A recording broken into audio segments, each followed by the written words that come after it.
बाबा अरे এটা কোন কইছো ও হরি বাবু তুমি আসিছো আজ তো মার্গশির মাস গুরুবার নো এই ঝটিটা কোন পাই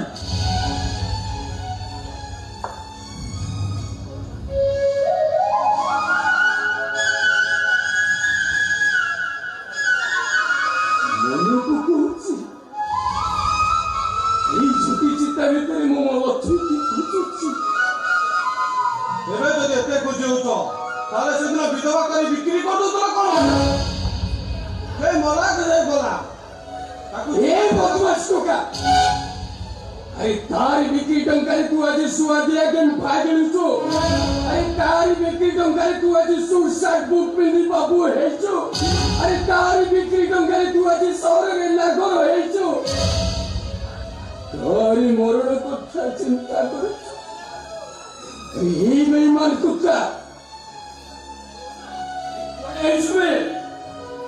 তোরা ইসমা কি সংগ্রাম করে অভিনেতা দৃষ্টির নিমন্ত্রণ কার্ড দেବାକୁ ଆସିଛି নিমন্ত্রণ কি নিমন্ত্রণ আসন্তা লগ্ନରେ প্রাচী সহিত মোর বাହାଘର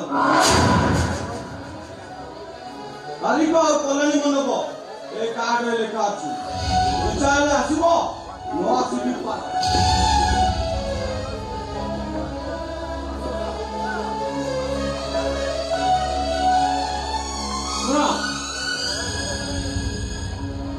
ଭଲ ଡ୍ରେସ୍ ପିନ୍ଧି ଆସିବ ଆଉ ତମେ ମୋ ବାପା ଆଉ ଭାଇ ବୋଲି କେମିତି ପରିଚୟ ନ ଦିଅ ଓ ବିବେକ ବାବୁ ଶୁଣ ଶୁଣ ହଁ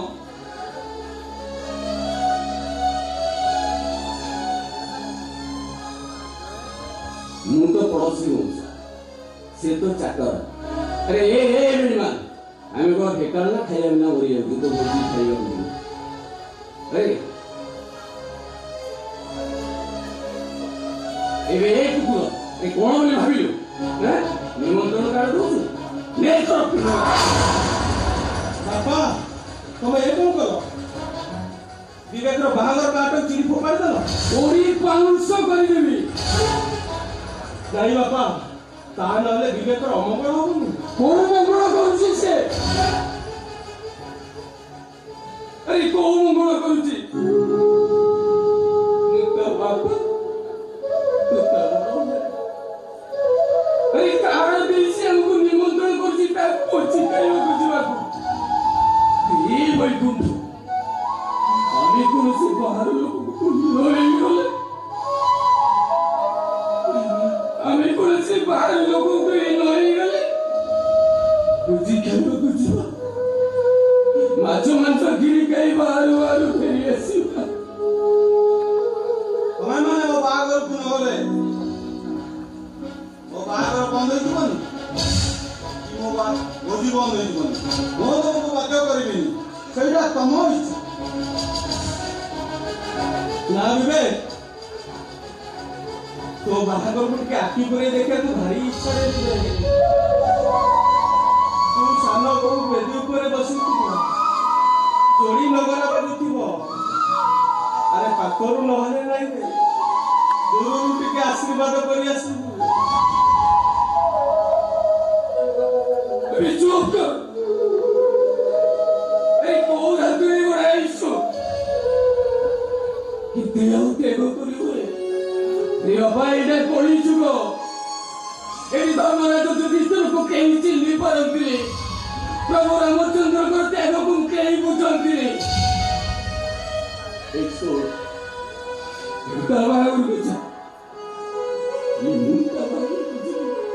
बापा से विवेक मन कष्ट करबनी अरे करुए अरे को परिचय शिखी देबी परिचयटा दबा कोन दरकार जीव बागर भोजी खाइबो आसीबो बस ना रे विवेक ना तो बागर रे पत्र गोटिया पे लोक रखिबुनी से कामटा मु करि देबी आ बापा तो बागर रे गेट जगिबे रे तो सासू थिबा तो ऑफिसर मान खाली सैल्यूट करथुबे सैल्यूट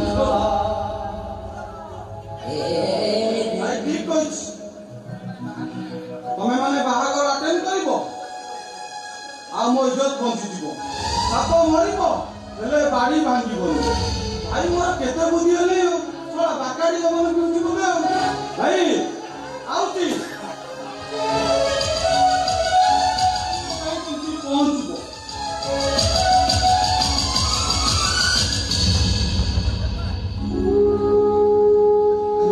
এই ଭାଗ୍ୟ ମୋର ମୋ ଜନ୍ମ କରିଥିଲି ପଡ଼ୋଶୀ ମଉସା ହେଲେ ଆଉ ଆଗକୁ ତା ବାହାଘର କିଏ ଅଛନ୍ତି। ଏମିତି ଭାଗ୍ୟ ଆଉ କୋଉ ଭାବରେ ଅଛି। ଆଜ୍ଞା ନମସ୍କାର। ଆପଣ କି ହବ କାହାକୁ ବୁଝୁଛନ୍ତି ଆଜ୍ଞା? ତମେ ନିଶ୍ଚୟ ବୈକୁଣ୍ଠ ଦାସ। ହଁ ମୁଁ ବୈକୁଣ୍ଠ ଦାସ। ହେଲେ ଆପଣ? ମୁଁ ମାନବ ମାନସିଂ, ମାନବ ଗୋବିନ୍ଦ ମାନସିଂଙ୍କ ସାନ ପୁଅ। ମାନେ ଆପଣ ତୁଳସୀର ଦିଅର? ଏ ବାବୁ କୁହନ୍ତୁ ମୁଁ ତୁଳସୀକୁ ସାଙ୍ଗରେ ଆଣିଛନ୍ତି ନା? ଏ ବାବୁ ସେଇ ଦିନଠୁ ତୁଳସୀକୁ ନ ଦେଖି ମୋ ଆଖି ଦିଟା ଫୁଟିଗଲା ପରି ଲାଗୁଛି। ଏ ବାବୁ କୁହନ୍ତୁ ମୋ ତୁଳସୀ କେମିତି ଅଛି? କେମିତି କୁହନ୍ତୁ ତୁଳସୀ ଆପଣଙ୍କ ଝିଅ ନା ବୋହୂ ଥିଲା? ଏ ବୈକୁଣ୍ଠ ବାବୁଙ୍କ ଭଉଣୀ ନା ସ୍ତ୍ରୀ ଥିଲା? କୁହନ୍ତୁ କୁହନ୍ତୁ ମତେ। ତାହେଲେ ଶୁଣିବେ ବାବୁ ଶୁଣନ୍ତୁ।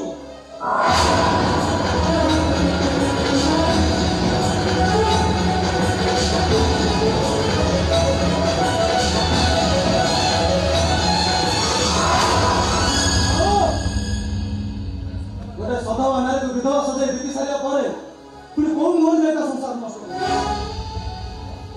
କଣ ପାଇଁ ଆମ ଘରକୁ ଯାଇ ମୋ ଭାଉଜକୁ ଫେରି ଆଣିବା କଥା କହୁଛ? ବୈକୁଣ୍ଠ ବାବୁ ମୁଁ ତମକୁ ହାତ ଧରୁଛି। ତୁଳସୀ ଭାଉଜକୁ ଫେରି ଆଣିବା କଥା ଜମା କୁହନି। ତା ଦ୍ୱାରା ପାଗଳରୁ ଭଲ ହେଇଥିବ ମୋ ଗୌରବ ଭାଇଟା ବଞ୍ଚି ପାରିବନି ସେ। ଆଉ ଆମେ ବାପପତିଟା ମରିଗଲେ ଆପଣ ମନ ଶାନ୍ତି ହେଇଯିବ ତ? ମୁଁ ତୁଳସୀକୁ ଛୁଇଁ ବଞ୍ଚି ପାରିବିନି ବାବୁ। ଆରେ ସେଦିନ ସିନା ମନ ନିଶାରେ ଭୁଲ କରିଦେଇଥିଲି, ହେଲେ ଆଜି ବୁଝୁଛି ନାରୀ ହେଉଛି ଲକ୍ଷ୍ମୀ। ନାରୀ ଏକରେ ଲୁହ ଦେଲେ ଯମ ଯନ୍ତ୍ରଣା ମିଳେ। ଏ ବାବୁ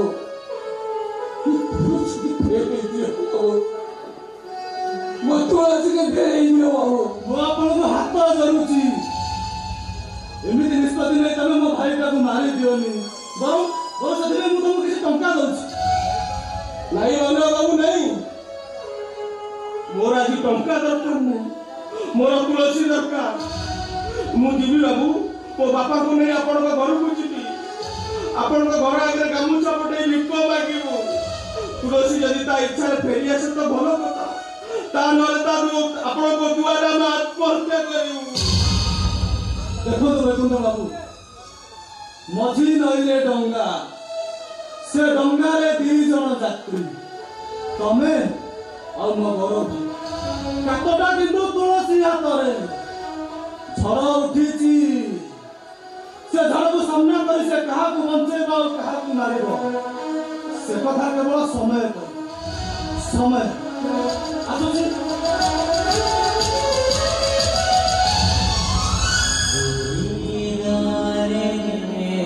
ଆଉ ସେ ସମୟ ଦିନେ ସୀତା ଠାକୁରାଣୀ ଆସିବାର ସୂଚନା ଦେଇଥିଲା।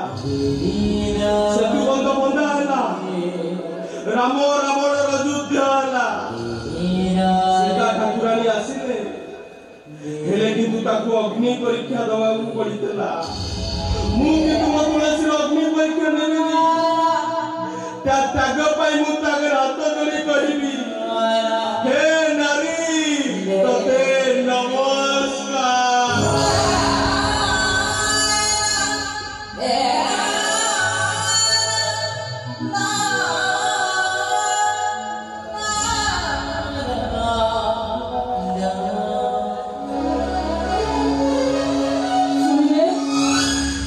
ମ୍ୟାଡାମ ଆପଣ ବିବେକ ଦାସର ଚାକର ଆପଣଙ୍କ ସ୍ତ୍ରୀକୁ 10 ଲକ୍ଷ ଟଙ୍କାରେ ବିକି ଦେଇଛନ୍ତି, ଏକଥା କଣ ସତ? ସତ ଆଜ୍ଞା ସତ। ତାହେଲେ କାଲି କଣ ଆମ ଘରକୁ ଯାଇଥିଲେ ଆପଣଙ୍କ ସ୍ତ୍ରୀକୁ ଫେରାଇ ଆଣିବା ପାଇଁ? ଯାଇଥିଲି ମ୍ୟାଡାମ, କିନ୍ତୁ ତାଙ୍କଠାରୁ ଆଣିଥିବା 10 ଲକ୍ଷ ଟଙ୍କା ଫେରେଇ ପାରିନି ଯେ ତମେ ତୁଳସୀକୁ ଆଣିକି। ତାହେଲେ ଠିକ ଅଛି, ଏ ଆଟାଚ ନିଅନ୍ତୁ। ଏ ଆଟାଚ ଭିତରେ 10 ଲକ୍ଷ ଟଙ୍କା ଅଛି। 10 ଲକ୍ଷ ଟଙ୍କା ଦେଇ